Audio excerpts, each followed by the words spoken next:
Ayun nga mga master, dito nga tayo kay Boss Toyong. Yan. Tatanungin natin siya kung paano siya mag-recover ng ibon. Tsaka siyempre kung paano yung paggagamot niya ng ibon. Tsaka mayroon tayo tatanong sa kanya na talaga nangyayari sa mga nagkakalapate. Ayun yung unang-una natin tatanong. Ito, umpisa natin. Boss Toyong, ang unang tanong ko siyempre sa lahat ng nagkakalapate, no? Paano ang ginagawa mo pagka ako sakasakaling mayroong dumating na ibon sa'yo na hindi talaga sa'yo? Kumusta no, sa madaling salita, dagit. Ganun, sa madaling salita is tawag namin dyan, may visit loop. Visiting loop kami. So yan, pagka nasa loob ng ng loop ko, inuhuli ko yan. Kasi minsan hinahawakan ko sila, tinitingnan ko. Minsan yung kalapate, nakikita mo may sticker pa, may sing-sing, galing race yan. So payat, nire-recover natin. And then, pinakakawalan ko naman sila. Pinakikita ko naman sa channel ko, sa Toyong TV, kung paano ko i-release yung kalapate na hindi ate. Kasi kawawa yung nag-aalaga ng kalapate kung uhulihin mo sila, di mo pakakawalan. Tama, sayang. Nag-aantay yung may-ari, nakasang uuwi, hinahuli pala. Kaya sa mga tropa na nagdadagit, mahilig mandagit dyan, pag hindi sa inyo, pakawalan nyo na lang yung kalapate para makauwi sa tunay na may-ari. Tama. Kasi kung tunay kang nagkakalapate talaga, ikatawag nagkakarera ka pa, pagka yung mga ganun dagit, dapat mo talaga pakawalan. So yun, mga master, alam nyo na ha. Ito yung pangalawang tanong ko. Ang pangalawang tanong natin kay Boss Toyong, siyempre nag-race siya, di ba? Paano niya mini-maintain yung katawan ng ibon niya?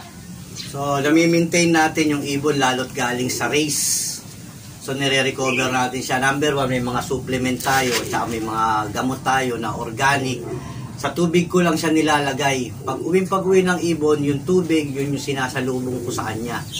So, sa akin, bilang nagkakalapate, ano lang ang sinasalubong ko sa kanila, Betracin lang.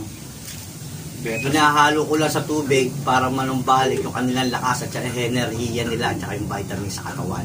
Kasi malayo ang nirating niya, pagod na pagod. Kailangan, yun lang sinasalubong ko sa kanila. Hindi ko lang alam sa iba nagkalapate ko ano yung mga vitamins nila. Basta ako, Betracin lang ang aking salubong sa kalapate pag-uwi. Okay. Okay, alam nyo na ha. Yan lang yung ginagamit siya pagka dumating ibon niya. Ito yung pangatlong tanong natin, siyempre.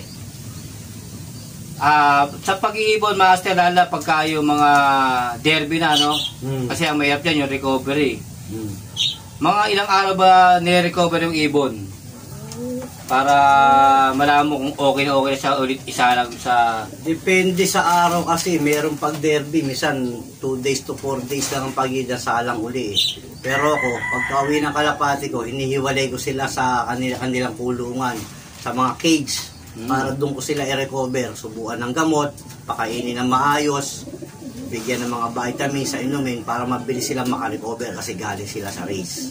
Yun ang ginagawa ko. And then, after 2 days, nire-release ko na sa kanila, pinagmamasdan ko rin sila, baka may kulang pa ako. Titignan mo yung katayuan nila kung paano sila gumalaw kasi mayroong kalapati na malumanay pa rin. So pag okay na, alam mo nang continuous lang ulit sa dating ginagawa mo. Kung ano yung maintenance mo, yun lang. Kasi pag binago mo, baka magbago yung vision ng kalapati. Oo.